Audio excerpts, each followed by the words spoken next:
Hermanos, amigos, buenos días. En esta mañana vamos a hacer una breve pausa a la epístola a los Gálatas y vamos a estudiar juntos, vamos a mirar el libro de Apocalipsis, capítulo 5. Si podemos ponernos en pie y abrir sus Biblias en Apocalipsis capítulo 5.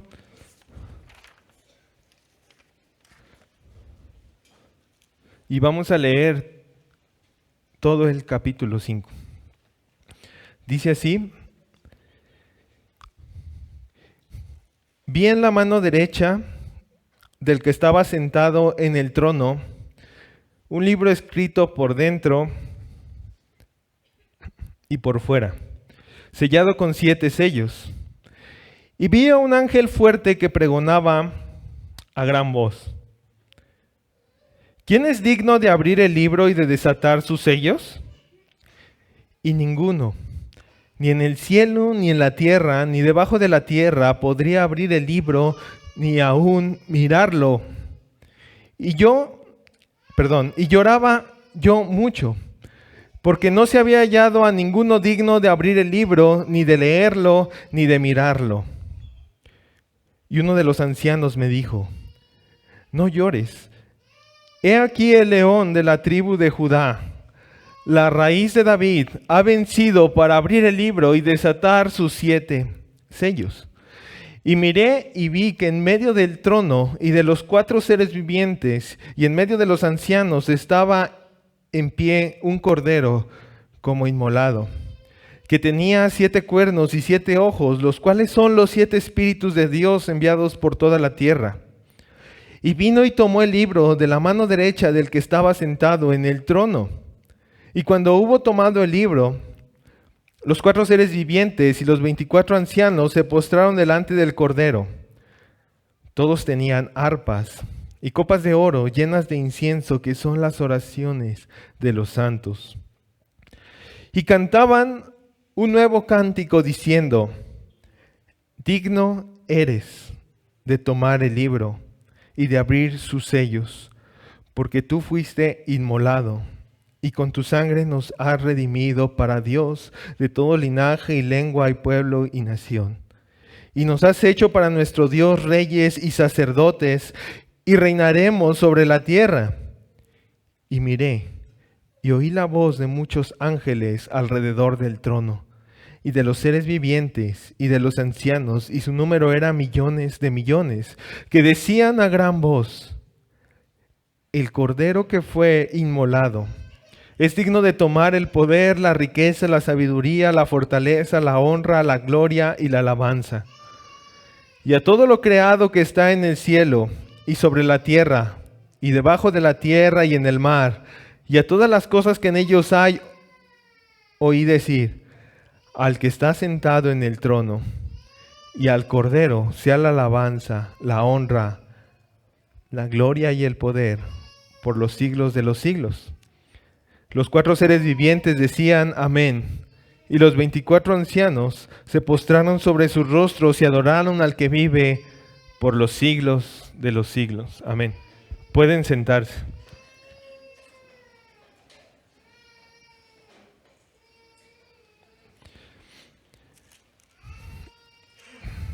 Hermanos y amigos, el día de hoy nos acercamos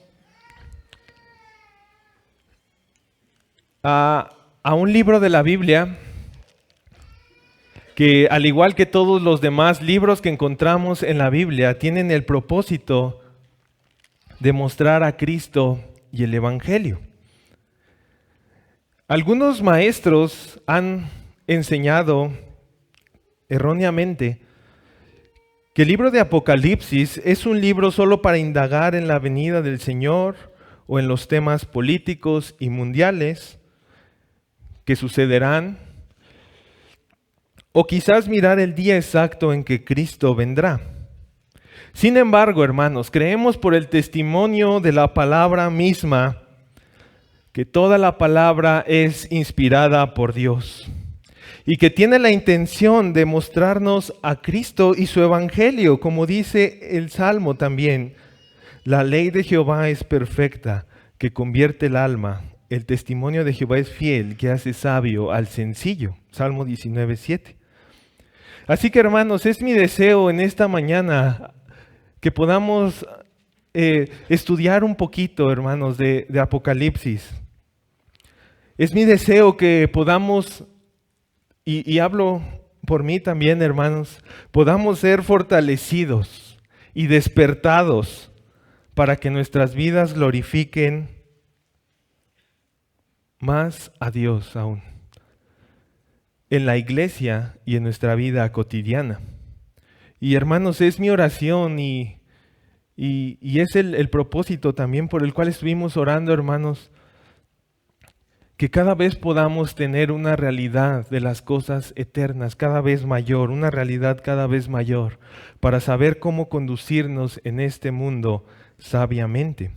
Y amigos sin Cristo, amigos que están aquí sin Cristo, sin el Evangelio, sin la salvación, el deseo en esta predicación es que puedas atender a este llamado que hace Cristo, de arrepentirse y creer en el Evangelio. Dios quiera salvar tu alma, querido amigo, para que puedas unirte a esta adoración celestial que vamos a ver más adelante. Y solo quiero, hermanos, antes de introducirnos a lo que es el capítulo 5, poder decir algunas cosas. Primero, no pretendo abordar exhaustivamente el capítulo 5, porque eso nos llevaría muchísimo tiempo y no podríamos abarcarlo en este tiempo que tenemos. Pero quiero que miremos la esencia del capítulo 5. Y también quiero que miremos un poco del contexto. ¿Qué pasa del capítulo 1 al capítulo 4, antes de llegar al capítulo 5 de Apocalipsis? Para que podamos tener fresco el contexto y podamos llegar al capítulo 5 y saborear mejor lo que el Señor nos dice. Primero, hermanos, y voy a ser aquí muy breve, voy a pasar muy rápido. Primero, ¿quién es el autor de la carta? El autor es el apóstol Juan, a quien el Señor Jesús amaba. Los destinatarios, hermanos, a los que van dirigidos esta carta, son las 7 iglesias que están en Asia. Estas iglesias se encuentran al occidente de Asia.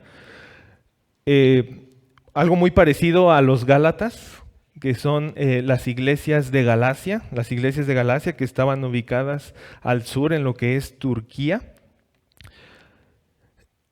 Y el contexto inmediato del libro de Apocalipsis, si podemos tenerlo en nuestras mentes a lo largo de este tiempo, es tanto el autor como los destinatarios, tanto el autor Juan como los destinatarios, las iglesias, estaban padeciendo persecución por causa del reino. Y eso es lo que dice Juan. Miremos versículo 9 del capítulo 1 de Apocalipsis. Versículo 9 del capítulo 1.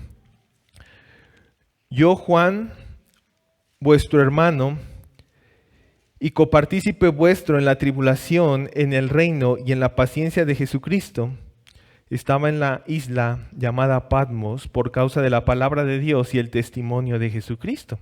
Aquí Juan se está poniendo como un copartícipe, como alguien que estaba padeciendo lo mismo, y era evidente, hermanos, la misma persecución que las iglesias, porque Juan estaba en Patmos por causa del reino, por causa de predicar a Cristo, por como lo dice en el mismo versículo, por causa del reino y del testimonio de Jesucristo. Y hermanos, miren esto, el apóstol atribulado consolando a la iglesia atribulada. Es el instrumento que Dios usa a un apóstol atribulado para que él lleve consuelo a una iglesia que está padeciendo, a unas iglesias que están padeciendo persecución. Y habiendo mirado brevemente este panorama general, por decirlo así, del autor, los destinatarios y el contexto, ahora quiero tomar un breve tiempo para hablar acerca de algo que usa mucho Apocalipsis, que es un lenguaje simbólico. Por ejemplo, ¿a qué nos referimos con el lenguaje simbólico? Miremos Apocalipsis capítulo 5, versículo 6. Y miré y vi en medio del trono y de los 4 seres vivientes y en medio de los ancianos estaba en pie un cordero como inmolado, que tenía 7 cuernos y 7 ojos, los cuales son los 7 espíritus de Dios enviados por toda la tierra. Y aquí no debemos pensar literalmente que hay un cordero literal que tiene estos 7 cuernos y estos 7 ojos, porque si tratamos de dibujar algo así, pues va a quedar algo muy, muy raro. Y no debemos acercarnos al libro de Apocalipsis pensando que cada cosa es literal, sino debemos acercarnos pensando que usa un lenguaje simbólico. Esto quiere decir, hermanos, que podemos ver en estos elementos, el cordero, los cuernos, los ojos, los 7 espíritus de Dios enviados por toda la tierra, podemos mirar realidades espirituales. ¿Y por qué creo que esto es así, hermanos? Creo que hay 2 razones. La primera razón, hermanos, es porque Juan está describiendo cosas celestiales, cosas que lenguaje humano no puede describir, cosas inefables, como lo dice Pablo en 2 de Corintios 12:4. Así que tiene que transmitirse como el lenguaje humano para que nosotros podamos entenderlo. Tiene que ser reducido a lo que nosotros conocemos. Nosotros conocemos qué son los ojos, conocemos qué es un cuerno, conocemos qué es un cordero. Pero también, hermanos, creo que hay otra intención. Creo que la otra intención es que Dios ha puesto esto para esconder estas cosas de los que se creen sabios según el mundo y revelárselas a los niños. Mateo 11:25. Y para los niños voy a poner una ilustración de qué es el lenguaje simbólico. Esta ilustración no es perfecta, pero puede ayudarnos para todos los niños que están aquí. ¿Qué es el lenguaje simbólico? Podemos ver este ejemplo. Imagina que tú vas con tu papá a un parque de diversiones, pero en esta ocasión tu mamá no pudo acompañarlos, se quedó en casa. Y entras a este parque de diversiones y ves una gran resbaladilla que es impresionante a tus ojos. Y miras que esta resbaladilla se ve, te asusta, tanto que te da miedo deslizarte por ahí. Pero tú estás impactado de mirar en este parque de diversiones esta resbaladilla. Estoy seguro de que cuando llegues a tu casa y tengas que contarle a tu mamá la gran aventura de la resbaladilla, tú puedes usar palabras como estas. Mamá, yo vi una resbaladilla. Bueno, no dirás una resbaladilla, pero dirás, yo vi como una gran serpiente que se deslizaba desde un gran árbol y esta serpiente era verde, porque la resbaladilla era verde. Y era tan espantosa como una serpiente que ningún niño quería deslizarse por ella. Solo los niños más valientes iban y se aventaban. Tú estás usando aquí un lenguaje simbólico. Por supuesto, tu mamá no va a pensar, niño, que era una serpiente verde. Pero tú estás usando estos tipos para mostrar qué tan grande era la resbaladilla.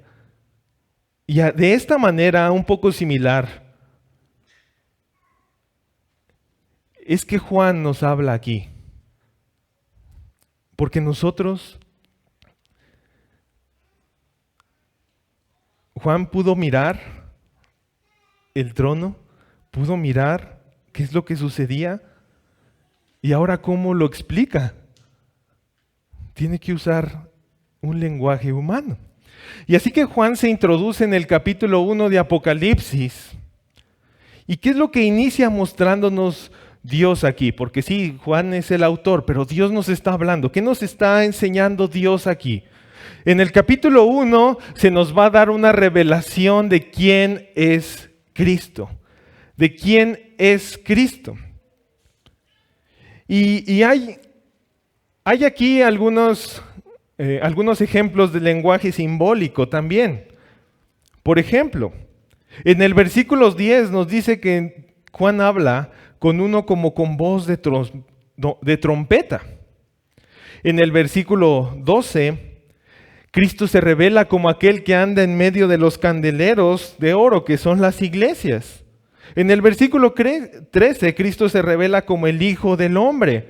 En el versículo 11, Cristo se revela como el Alfa y la Omega, el principio y el fin. Y miren el versículo 14.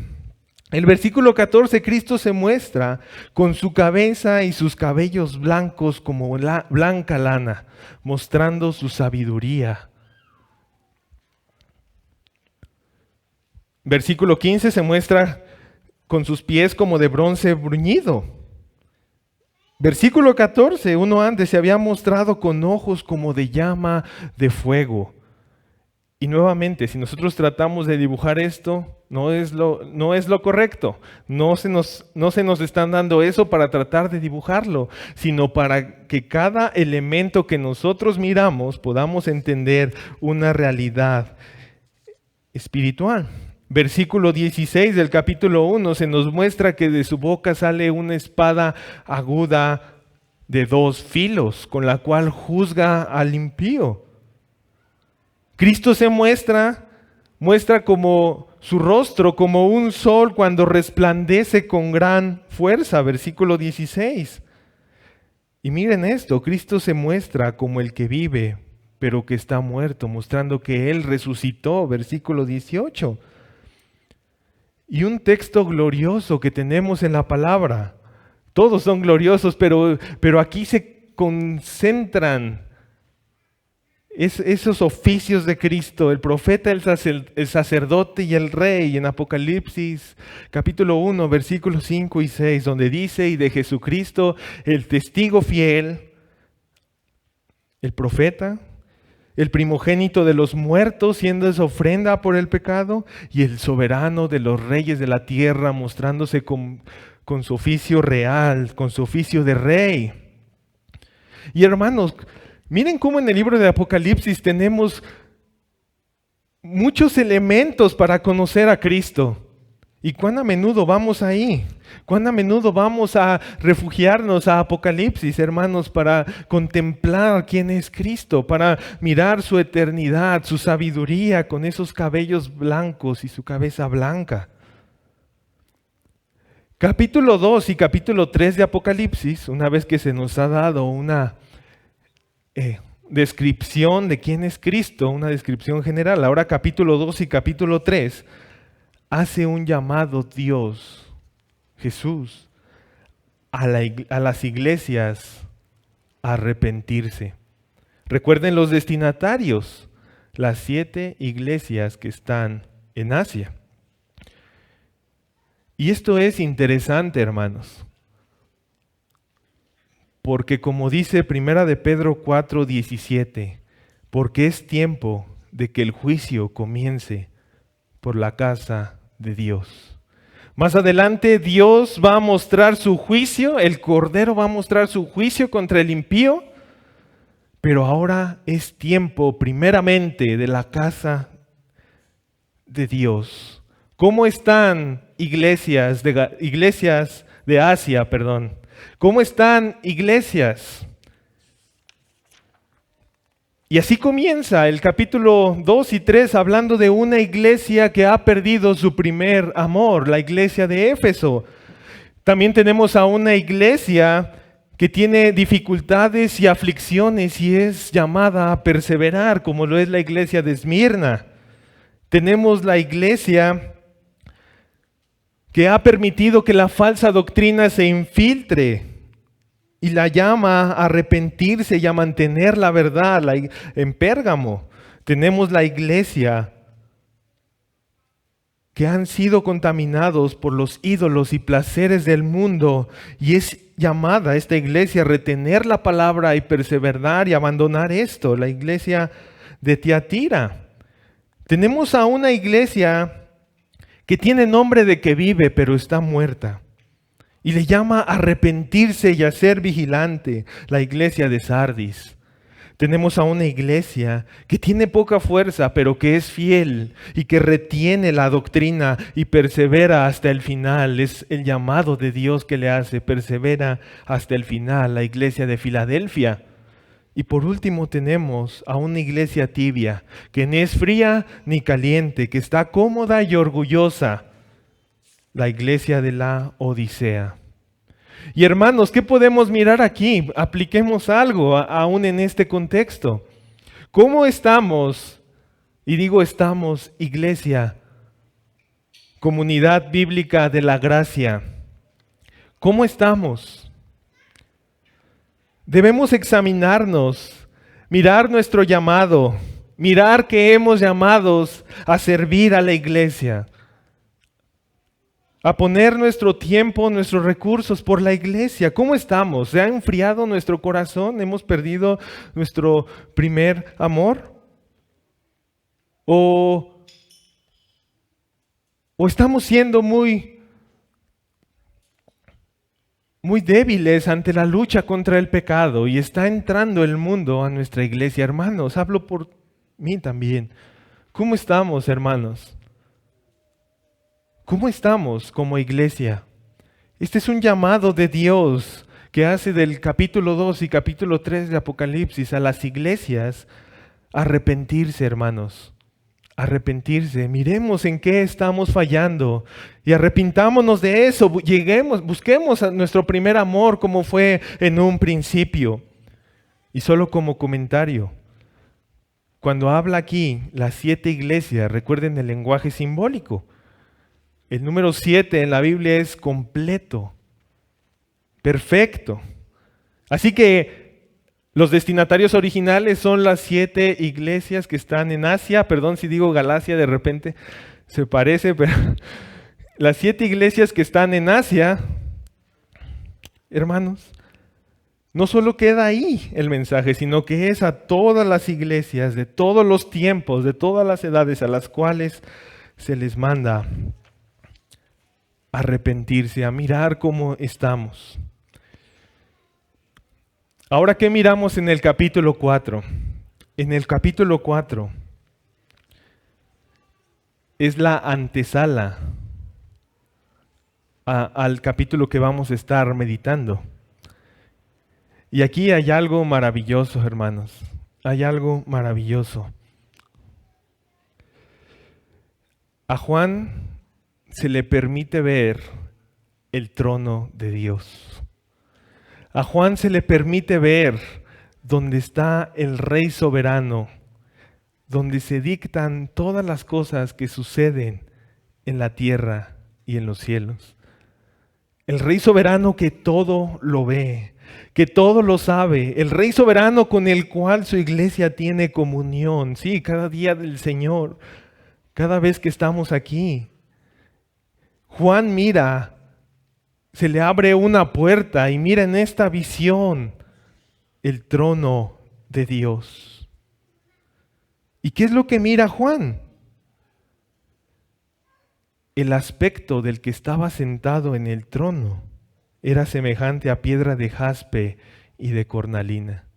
Piedras hermosas. Hermanos, esta imagen que vio Juan es una imagen que lenguaje humano no puede describir, pero que Juan usa estas piedras para mostrar que el que estaba en el trono tenía ese aspecto. Y alrededor del trono, hermanos, había un arco iris, enseñándonos que Dios es el que guarda el pacto. Que Dios es el que guarda el pacto, el Dios que no se va a hacer para atrás, el Dios que no va a cambiar de opinión, el Dios que es inconmovible. Y esto es lo que mira Juan. Pero ahora meditemos un poco en esto. ¿Por qué Juan atribulado, las iglesias atribuladas se consuelan al mirar el trono?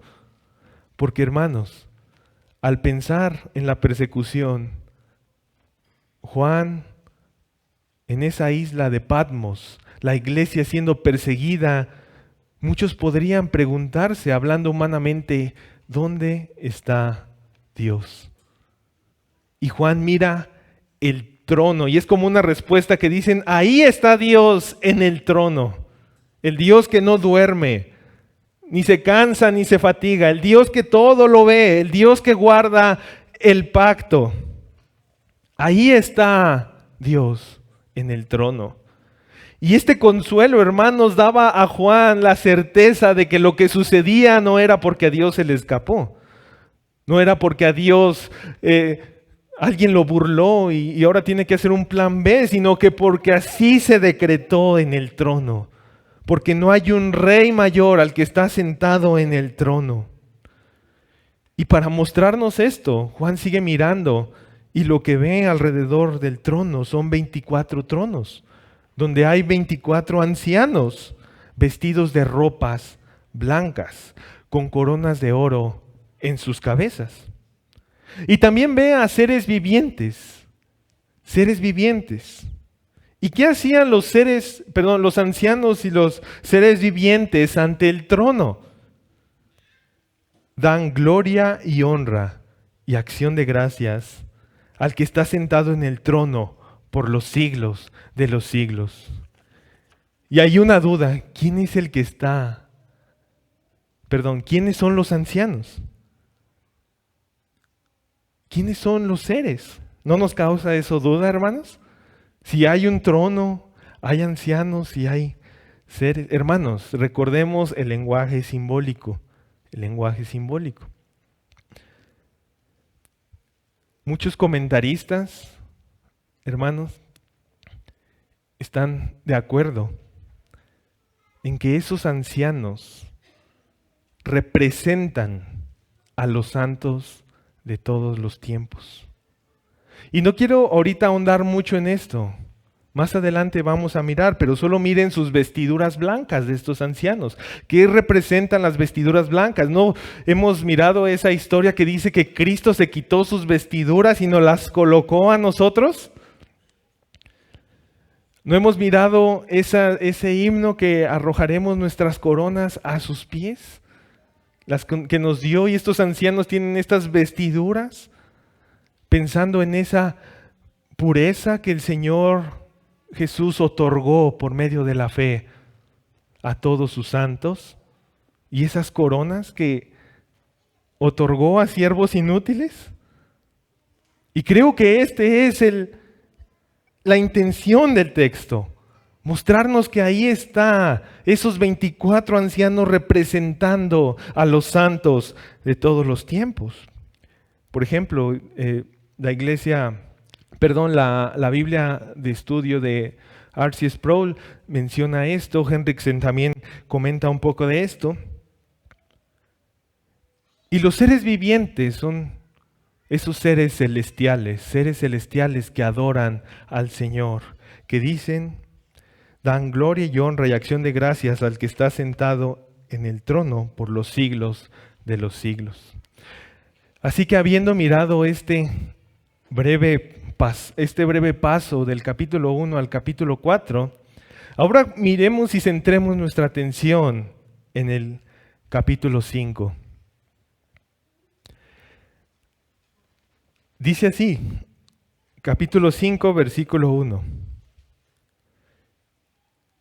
Y vi en la mano derecha del que estaba sentado en el trono un libro escrito por dentro y por fuera, sellado con 7 sellos. Hermanos, ahora la atención y el foco está en el libro. Recuerden qué es lo que miró Juan. Juan miró un trono. Juan miró a alguien sentado en el trono. Y Juan miró a 24 ancianos que adoraban y a 4 seres vivientes que estaban ahí. Y es lo que miró Juan hasta el momento.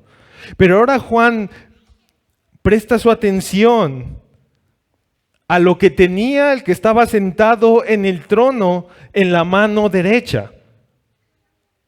Y dice que tenía un libro escrito por dentro y por fuera. Y hermanos, que este libro escrito por dentro y por fuera, no miremos a un libro como estos, era como un papiro, como un rollo escrito por dentro y por fuera. ¿Y qué nos quiere decir esto, hermanos? Si tú tienes un rollo que está escrito por dentro y por fuera y quieres añadir algo, ¿dónde se lo añadirías?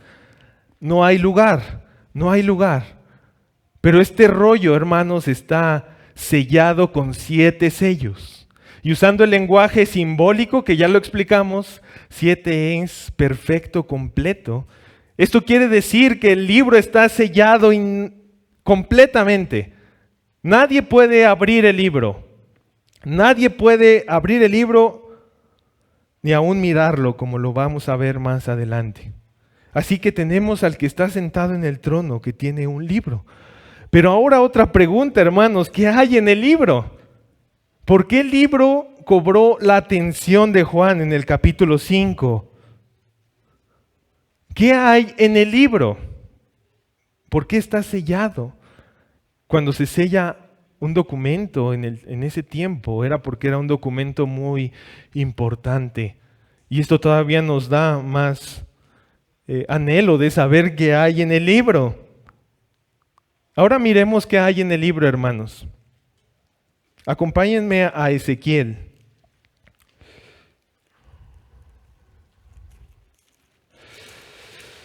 Ezequiel capítulo 2.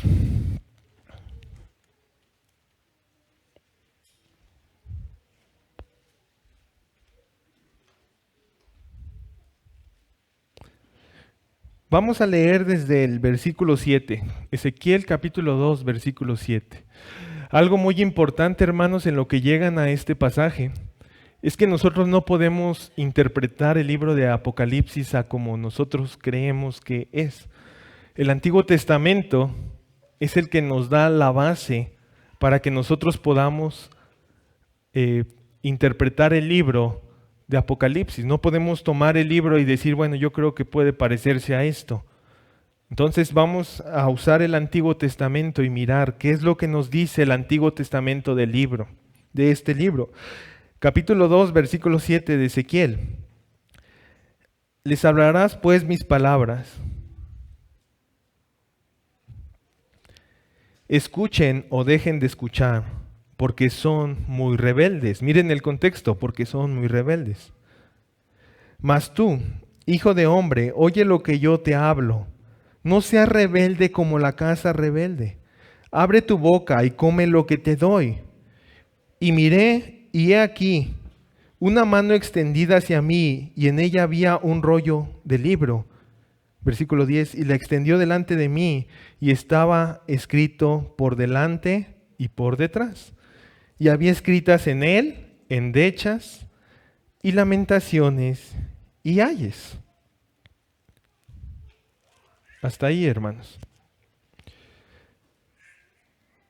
Bueno, aprovechemos que estamos ahí, leamos capítulo 3, versículo 1.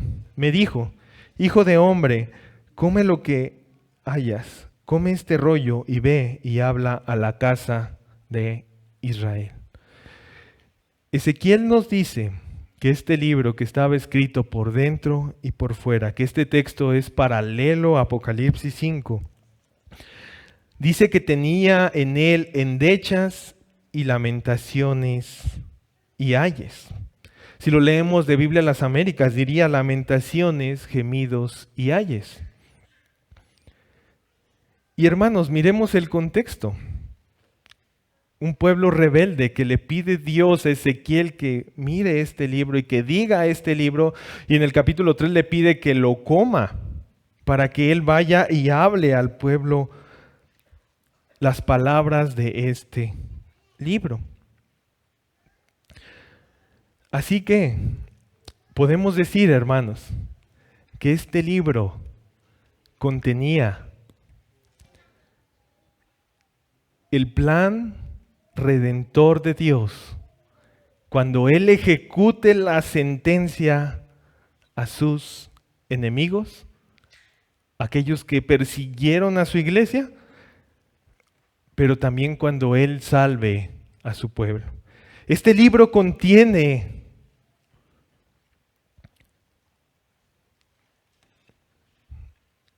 este juicio que vendrá sobre las naciones, sobre todos aquellos que no se arrepintieron de sus pecados.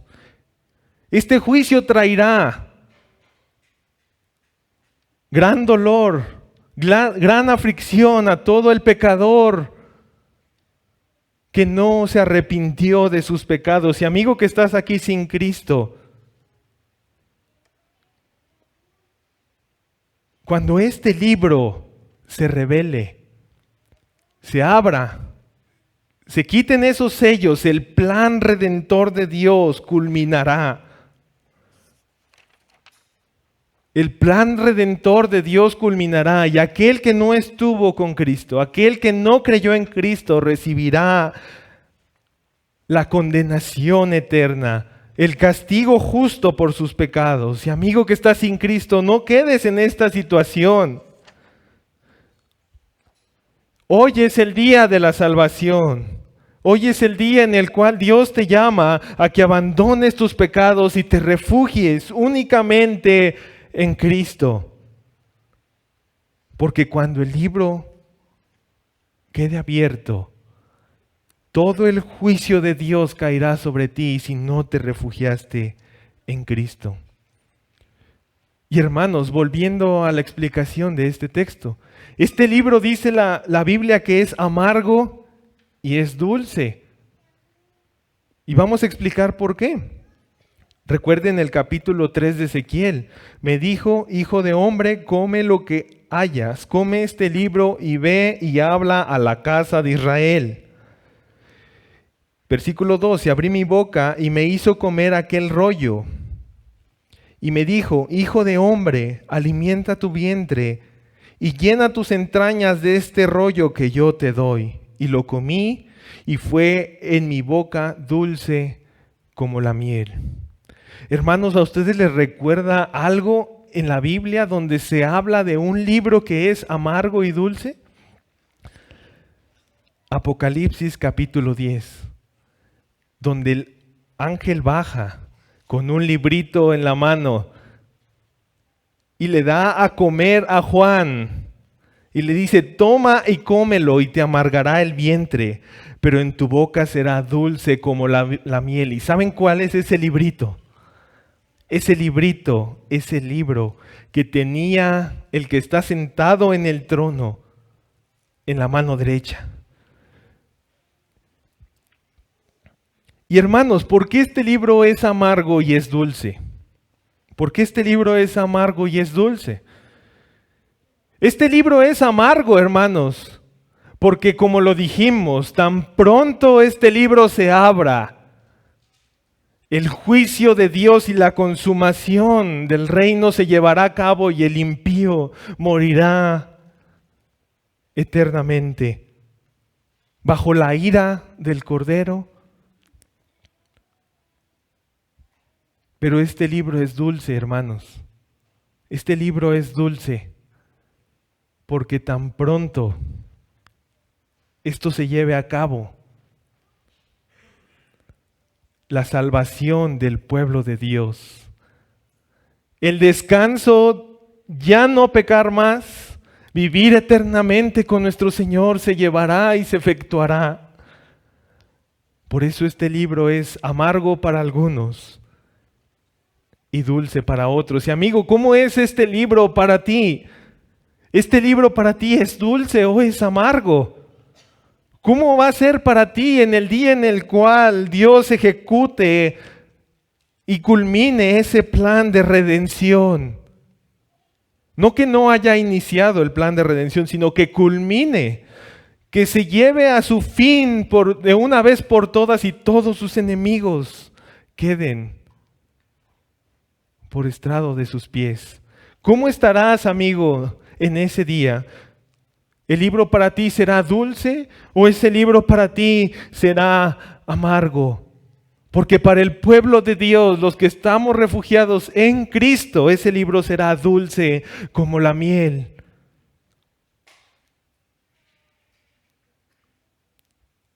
Ese libro también es dulce porque toda la persecución que ha llevado el creyente y la iglesia, recuerden el ejemplo de Nerón que vimos, todas esas persecuciones que eran quemados, que eran echados a perros salvajes, toda esa persecución se acabará y Dios salvará y hará justicia. Salvará a sus elegidos y les hará justicia. Así que, ¿cómo es este libro para ti, amigo? Este libro que tiene el que está en el trono es amargo y dulce a la vez. Y representa que que el plan redentor de Dios se va a ejecutar de principio a fin. Demuestra que Dios terminará victorioso por guardar el pacto y cumplir sus promesas. Así que ahora volvamos a la escena. Miró y vio que el que estaba sentado en el trono tenía un libro en la mano derecha. Y ahora que ya sabemos qué tiene este libro, qué contiene este libro, miramos que si este libro se abre, todo el plan redentor de Dios va a culminarse. Después en su casa pueden leer el capítulo 10, versículo 7, donde habla de esto. El misterio de Dios se consumará como Él lo anunció a sus siervos los profetas, haciendo relación al libro. Pero ahora hay algo aquí.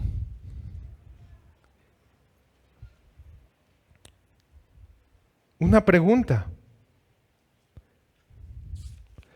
¿Quién es digno de abrir el libro y desatar sus sellos?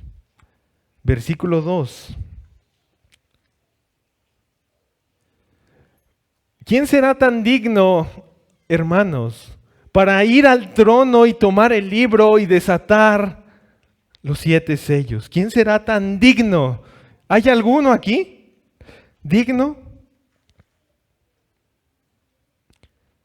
Esa es la pregunta que ahora se presenta en el versículo 2. ¿Quién hay aquí? ¿Quién puede acercarse al trono? Hermanos, si nosotros miráramos esa imagen, yo trato a veces de imaginar la escena de Apocalipsis 5.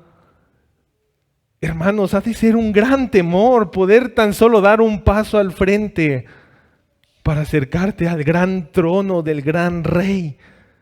No es así cuando nos acercamos al jefe del trabajo que vamos. Ahora, imaginen acercarse al rey de todos.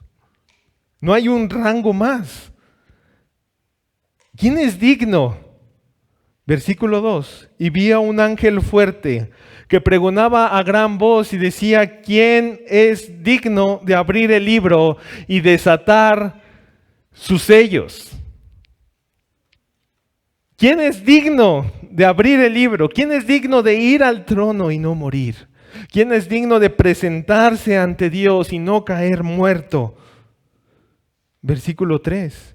Y ninguno, ni en el cielo, ni en la tierra, ni debajo de la tierra, podría abrir el libro ni aún mirarlo. Versículo 4. Y yo lloraba yo mucho, porque no se había hallado a ninguno digno de abrir el libro, ni de leerlo, ni de mirarlo. Si hablamos que no podemos dar un paso al trono, ¿quién se atreverá a tomar el libro, abrirlo y leerlo? Y hermanos, miren nuevamente versículo 3. Y ninguno, ni en el cielo, ni en la tierra, ni debajo de la tierra, podría abrir el libro. ¿Qué nos está diciendo aquí la Biblia? ¿Qué nos está gritando la Biblia aquí? No te harás imagen ni semejanza de lo que está en la tierra, ni en el cielo,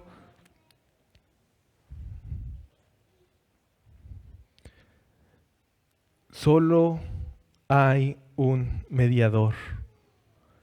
Solo hay un mediador. Un ángel fuerte no puede ser, hermanos. No puede ser un ángel fuerte el que se acerque, porque ahí estamos leyendo el texto y vi un ángel fuerte que pregonaba a gran voz. No puede ser un ángel fuerte, porque el ángel fuerte está buscando a alguien que sea tan digno para ir al trono. No puede ser un hombre. No puede ser un hombre, porque Juan lloraba. Y lloraba mucho porque no se había hallado a ninguno, por cuando todos pecaron y están destituidos de la gloria de Dios. No hay justo ni aun uno. Dios miró a los cielos a ver si había alguien que entendiera, pero Él no encontró a nadie. No hay. Entonces eso quiere decir que no puede ser María, la mediadora, la madre de Jesús, porque al igual que nosotros, María nace en esa condición de pecado original. Así que si no es un ángel, si no es María, si no es un hombre, ¿quién es digno?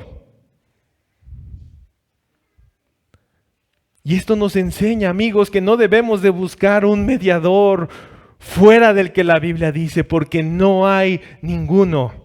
No hay ninguno. No acudas a un mediador insuficiente. Alguien pone su esperanza en un ángel. Alguien pone su esperanza en un santo, en una estatua, en una imagen. Alguien pone su esperanza en un escapulario. Alguien pone su esperanza en sí mismo, pero no hay nadie que abra el libro, ni siquiera puede mirarlo. Y por eso Juan llora. Y amigo, por eso debes de poner tu mirada en aquel que dice la palabra de Dios, en el único y suficiente mediador. Y aquí los ancianos aparecen nuevamente, versículo 5. Y uno de los ancianos me dijo, no llores, he aquí el león de la tribu de Judá, la raíz de David, ha vencido para abrir el libro y desatar sus 7 sellos. He aquí el león, amigo que estás aquí, sin Cristo. El león de la tribu de Judá ha vencido. Y como dice un himno, Él es digno. Él es digno, Él es el único digno. Cristo, el único mediador. Porque hay un solo Dios y un solo mediador entre Dios y los hombres. Jesucristo, hombre. No hay más al cual pueda tener la misma dignidad de ir al trono y tomar el libro y desatar sus 7 sellos. Pero el título, el león de la tribu de Judá, nos habla mucho de quién es este mediador. El león de la tribu de Judá nos hace pensar en aquel Jacob que tuvo a sus hijos y uno de ellos Judá, y que de él habría de venir el Salvador, de ese linaje. Y pensar en Jacob nos hace pensar en Abraham a quien le fue hecha la promesa que de su simiente serían benditas todas las familias de la tierra. El león de la tribu de Judá. Y nuevamente lenguaje simbólico aquí, hermanos, lenguaje simbólico. Un león es alguien que devora, es alguien feroz, es alguien que no se puede jugar con él. De la misma manera así es Cristo. Cristo es el león. Cristo no es un Dios de bolsillo, hermanos. Cristo es un león. Hablando en lenguaje simbólico, un león que devora a sus presas, un león que se enseñorea, que tiene el reinado, el poder.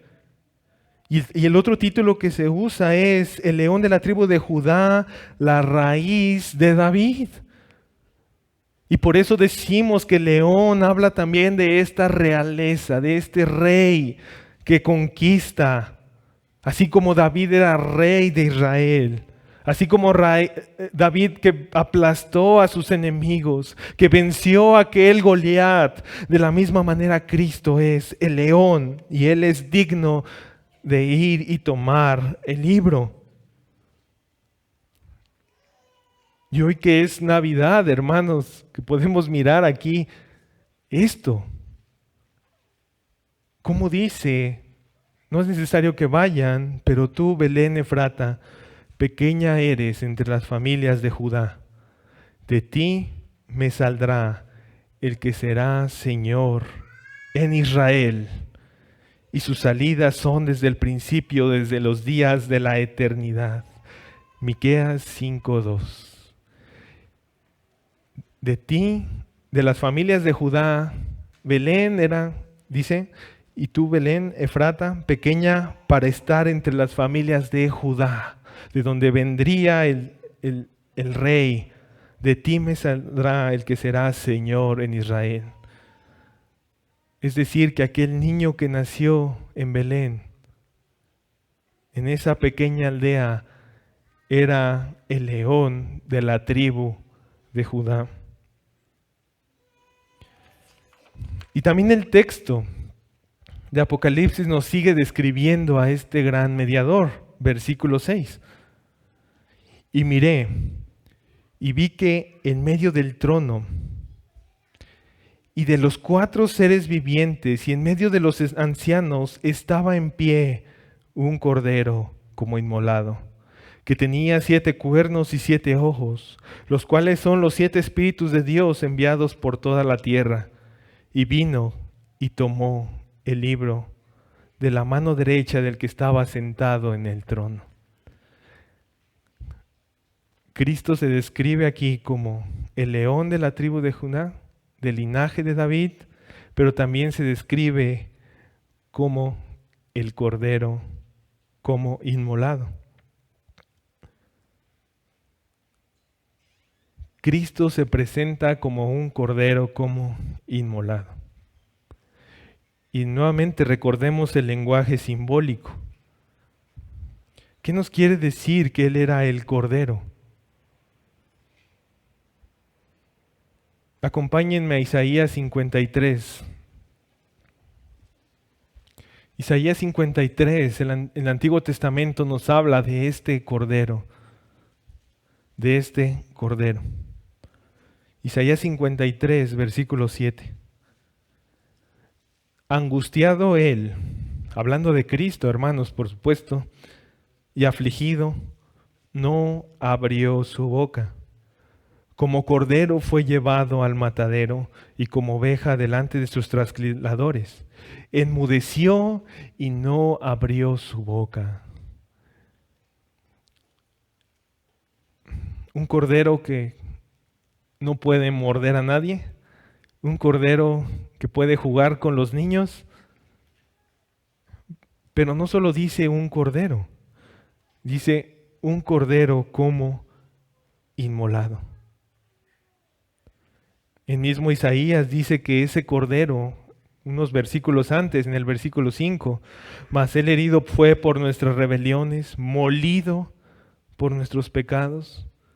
El castigo de nuestra paz fue sobre de él y por su llaga fuimos nosotros curados. Hermanos, este cordero como inmolado es Cristo. Este cordero como inmolado nos habla de Cristo en su estado de humillación, humillado, en su humillación, mejor dicho. El eterno Hijo de Dios, ¿a qué nos referimos con su humillación? El eterno Hijo de Dios tomó forma de hombre, hecho semejante a los hombres, pero sin pecado. Él vivió en humildad, hermanos. Él vivió sin reclamar sus derechos como Dios. Él no dijo, a mí me sirven, sino que dijo, yo sirvo. Él cumplió como siervo todas las demandas de la ley. Y cada vez que miramos los evangelios caminando a Cristo, compadeciéndose, orando por sus enemigos, colgando de la cruz, pidiendo perdónalo, Señor, no saben lo que hacen. Y este Cordero, que hasta este momento de los evangelios es el Cordero, fue a una cruz y murió molido. Y de ahí el título, el Cordero como inmolado. Y esto nos enseña mucho, hermanos, que en el libro de Apocalipsis estábamos viendo al Cristo resucitado, porque Él ya fue inmolado. No solo nos dice el Cordero, por eso recuerdan que el capítulo 1 habla de el que vive, pero estuvo muerto, porque Él resucitó, porque Él en un punto de la historia tomó forma de hombre, hecho semejante a nosotros. Y quiero leerles este devocional breve de Spurgeon respecto a este Cordero inmolado. Solo alguien como Spurgeon podría acercarse un poco más a ello, con su lenguaje elocuente. Dice así Spurgeon al respecto: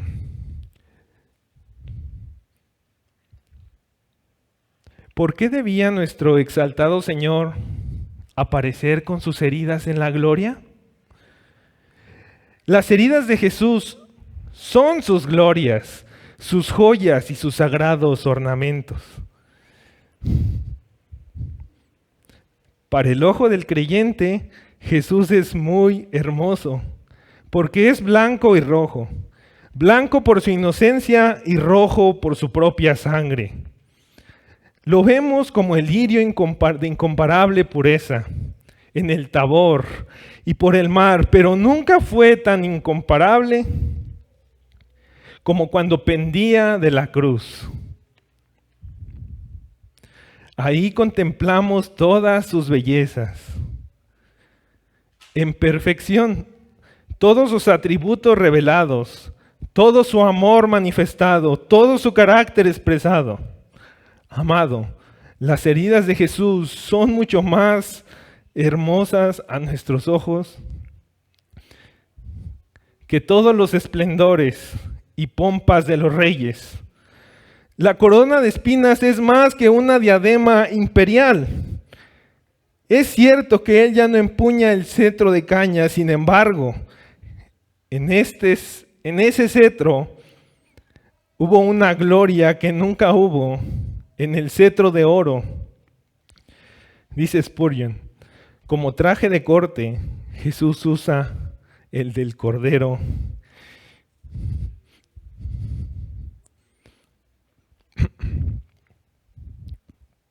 Como traje de corte, Jesús usa el del Cordero inmolado, con el cual corteja nuestras almas y las redime con su perfecta expiación. Y no solo estos los ornamentos de Cristo, están también los trofeos de su amor, de su victoria. Él ha dividido despojos con los fuertes, ha redimido para sí una gran multitud, la cual ninguno puede contar. Y esas cicatrices son los recuerdos de la batalla. Así Cristo se complace en conservar el recuerdo de sus sufrimientos por su pueblo. Y termina Spurgeon y dice: cuán preciosas deberían ser sus heridas para nosotros.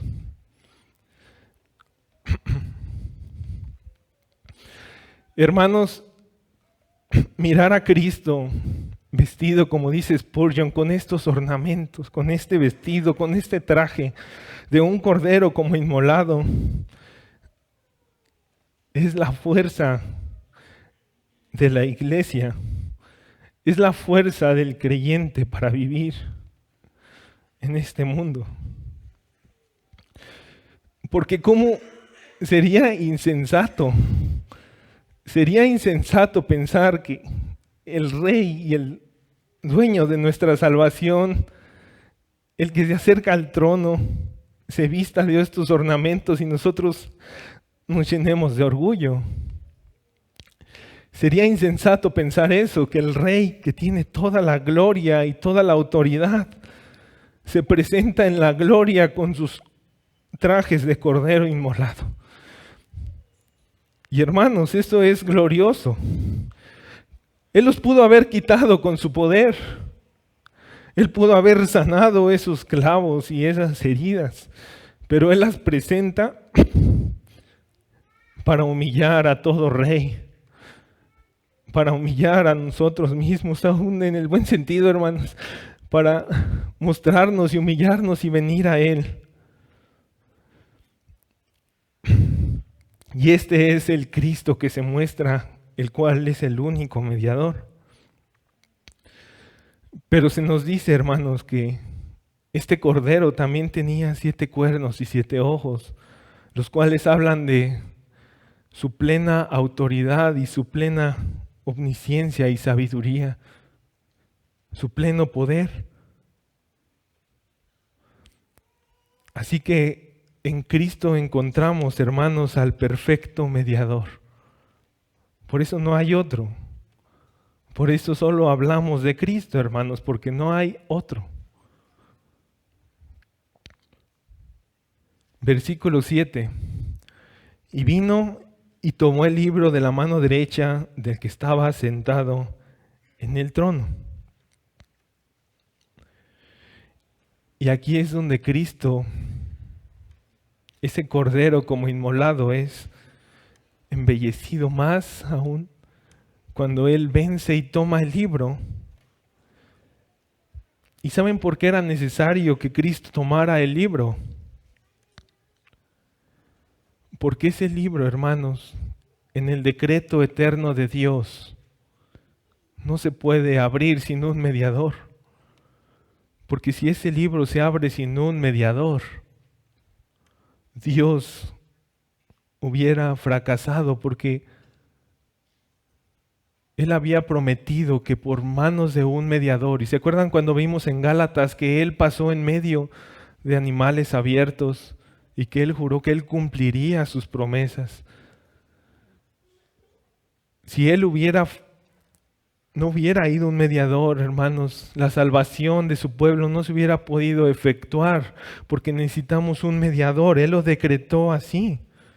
Por eso dice en Hebreos, por lo cual debía ser en todo semejante a sus hermanos, para venir a ser misericordioso y fiel sumo sacerdote en lo que a Dios se refiere, para expiar los pecados de su pueblo.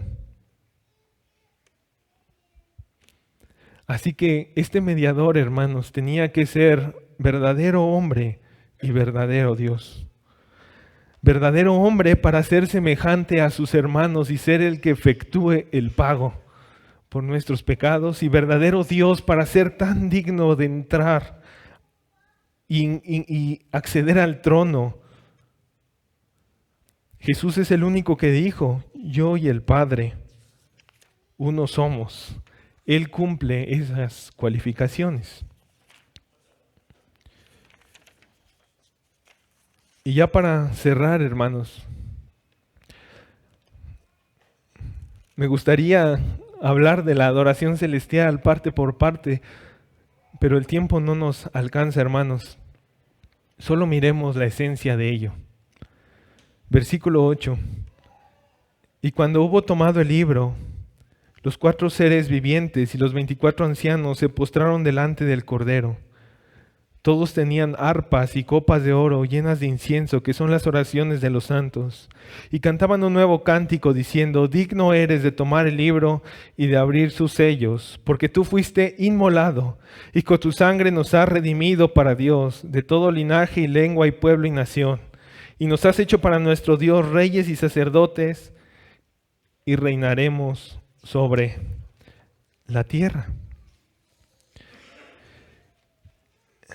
Es importante esta mención, hermanos, que en este cántico, nuevo cántico que menciona aquí, donde le dicen, digno eres de tomar el libro y abrir sus sellos, se resalta donde dice, porque tú fuiste inmolado y con tu sangre nos has redimido. Y eso es lo que decía Spurgeon en el devocional que les leí. Él decía ahí que esa humillación de Cristo, que ese cordero como inmolado, ese sacrificio en la cruz, es lo que se resalta en el cielo. Es lo que toma el lugar en el cielo del cordero que fue inmolado. Aún los seres celestiales se impresionan de ello. Los seres celestiales se impresionan de esto, de cómo el Rey, el que es igual al Padre, fue inmolado. Y aquí está, hermanos, el Evangelio, aquí está nuestra salvación, aquí está palpable. Él fue inmolado. Y por eso no es por obras. Porque ahí no dice, hermanos, el cordero que fue inmolado, pero yo que le recibí. O no dice el cordero que fue inmolado, pero yo que me comporté de una forma más sacrificial. O no dice, pero el cordero que fue inmolado, pero porque fui mártir también. Sino únicamente dice el cordero que, porque tú fuiste inmolado y con tu sangre nos has redimido. Y eso abarca a todos los santos, de todas las edades, sin importar el país, la edad, el tiempo. El Evangelio es lo único, hermanos, que puede salvar. Y por eso, amigo, que estás aquí sin Cristo, el Evangelio, hermanos, Cristo es el único que te puede salvar. No tus buenas obras. Y yo sé que ya esto ya lo sabes y lo has escuchado quizá millones y millones de veces, por decirlo, pero solo Cristo puede, porque Él es el único mediador. Y por eso debes arrojarte a sus brazos por medio de la fe y confiar en Él. Por último, ya el versículo 11 continúa esta adoración y dice, y miré y oí la voz de muchos ángeles alrededor del trono, y de los seres vivientes y de los ancianos, y su número era millones de millones, que decían a gran voz, el cordero que fue inmolado es digno de tomar el poder, la riqueza, la sabiduría, la fortaleza, la honra, la gloria y la alabanza. Y a todo lo creado que está en el cielo y sobre la tierra y debajo de la tierra y en el mar, y a todas las cosas que en ellos hay, oí decir, al que está sentado en el trono y al Cordero, sea la alabanza, la gloria y el poder por los siglos de los siglos. Los 4 seres vivientes decían amén, y los 24 ancianos se postraron sobre sus rostros y adoraron al que vive por los siglos de los siglos. ¿Saben algo de este texto, hermanos? Amigos, este texto muestra claramente que Cristo es Dios. Este texto destruye todo argumento, hermanos, de otros hombres que dicen que Jesús no es Dios. Porque no hay nadie, hermanos, nadie, ni por una criatura superior que fuera, que merece la adoración y que se hinquen ante Él. Y el texto de Apocalipsis dice, al que está sentado en el trono y al Cordero sea la alabanza, igualando la adoración. ¿No es verdad que en Apocalipsis Juan se inclina ante un ángel y le dice, levántate? Pero aquí no se les dice levántate, aquí dicen adoren, porque Jesús es tan digno como el Padre. El mediador es tan digno como el Padre, que puede recibir la gloria, la honra y la alabanza, al igual que el que está sentado en el trono por los siglos de los siglos. Hermanos, solo pido unos minutos más para decir unas aplicaciones. Va a ser muy breve el tiempo. Creo que ya me pasé un poco, pero muy breve. Hermanos, ¿están pasando por alguna aflicción o dolor aquí en esta tierra? Cobra ánimo, hermano, porque Cristo venció. No tengas envidia de los impíos, como lo dice el Salmo de Asaf. No tengas envidia de los impíos, ya que Dios te dará el privilegio de entonar estos cánticos celestiales junto a los ángeles, al que vive y reina por los siglos de los siglos. Quizá la aflicción que hoy pasas, hermano, es muy dura. Quizá la aflicción que hoy pasas es muy, muy fuerte, hermano. Pero fíjate cómo Dios trató con una iglesia fuertemente atribulada. Dios trató con una iglesia fuertemente atribulada, mostrándole quién es Cristo y mostrándole el trono a Juan, diciendo, hay alguien en el trono, hay alguien que está sentado en el trono. Y lejos de esas dudas que pudiera llegar a la mente, hermano, por las aflicciones, por las persecuciones que puedes llegar a pasar, por las enfermedades, te animo a que pienses como Pablo pensaba aquí. Y me ha dicho, bástate mi gracia, porque mi poder se perfecciona en la debilidad. Por tanto, de buena gana, me gloriaré más bien en mis debilidades, para que repose sobre mí el poder de Cristo. Por lo cual, por amor a Cristo, me gozo en las debilidades, en afrentas, en necesidades, en persecuciones, en angustias, porque cuando soy débil, entonces soy fuerte. Hermanos, cuando estamos afligidos, ¿nos gozamos tanto como cuando no lo estamos? ¿Por qué debemos de gozarnos? Pueden decir afuera, están locos. ¿Cómo alguien se va a gozar cuando está muy afligido? Hermanos, tenemos que gozarnos porque hay alguien sentado en el trono y está gobernando y está reinando y nos ha redimido de toda lengua, de todo pueblo, tribu y nación. Y si el poder de Cristo va a descansar ahí, ¿por qué correr de ello? ¿No has visto a un hermano en enfermedad siendo más fuerte en el avance del reino? Porque a veces, hermanos, cuando no sucede esto, tendemos como la iglesia. No recuerdo cuál era, que decía que era una iglesia que se había acostumbrado, que se había acomodado. Una segunda aplicación. Hermanos, ¿se han enfriado? ¿Nos hemos enfriado?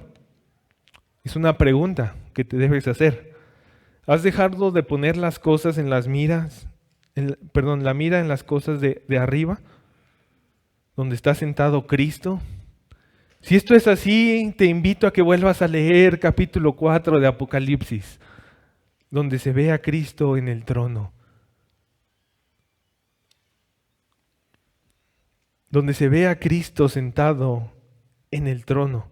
Así que cobra ánimo de esto. Al que está sentado en el trono y a Cristo. Cobra ánimo de esto y mira al que está sentado en el trono. Mira a Él y descansa en Él. Quizás si miras constantemente lo que está sucediendo ahí en Apocalipsis 4 y en Apocalipsis 5, Dios quiera concederte que tu corazón arda cada vez más y que puedas cumplir lo que Él te ha encomendado, que es la extensión del reino, para que cuando te presentes ante Él te diga, bien, buen siervo y fiel, sobre poco has sido fiel, sobre mucho te pondré. Entra en el gozo de tu Señor. Y por último, una aplicación a todos nuestros amigos que nos visitan, todos nuestros amigos que están ya viniendo algún tiempo aquí con nosotros y no han descansado en Cristo. Recuerda esto, amigo. Dios es el león. Dios es el león de la tribu de Judá, la raíz de David. Si no te arrepientes, amigo, Él devorará a su presa. Pero también Él es el Cordero. Él es el Cordero. Y Él venció como un Cordero inmolado. Así que, amigo, ven a Él. Arrepiéntete de tu pecado. Ven a Él. Porque hoy día todavía la puerta está abierta. Hoy día todavía todavía hay tiempo. Ven a Él. Todavía hoy es el día de la salvación. Hoy te puedes encontrar detrás de la puerta al gran Cordero que recibe a los pecadores y los introduce a su reino. Pero que no sea demasiado tarde cuando te encuentres al león en el día del juicio. Amén. Vamos a orar, hermanos.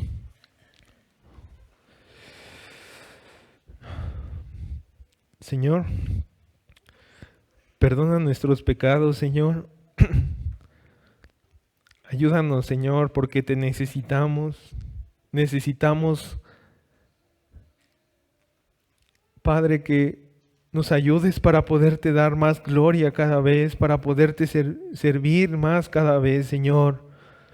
Ayúdanos como iglesia, Señor, a no caer en ese adormecimiento, en esa pérdida del primer amor, Señor.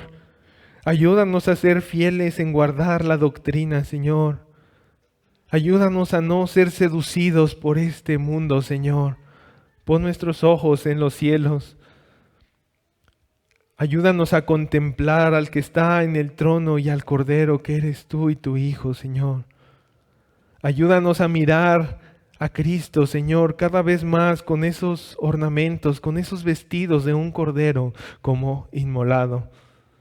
Ayúdanos a mirar, Señor, que tú eres el único mediador entre Dios y los hombres, que no pongamos nuestra confianza en nada más ni en nadie más, Señor. Y que todo, Señor, que todo redunde para tu gloria, que todo sea para tu gloria, Señor. Aún este último cántico que vamos a entonar, Señor. Ayúdanos a mirar y a saborear ese día, Señor, desde ahora cuando estemos ante el trono, Señor. Cuando miremos ese trono, Señor, y podamos contemplar al Cordero como inmolado, ya no por medio de Juan, Señor, sino por nuestra propia vista. Ayúdanos a llegar a este momento, Señor. Ayúdanos a glorificarte, Señor. Y que tú recibas toda la gloria y la adoración en este día. En el nombre de tu Hijo, Cristo, te lo pedimos. Amén.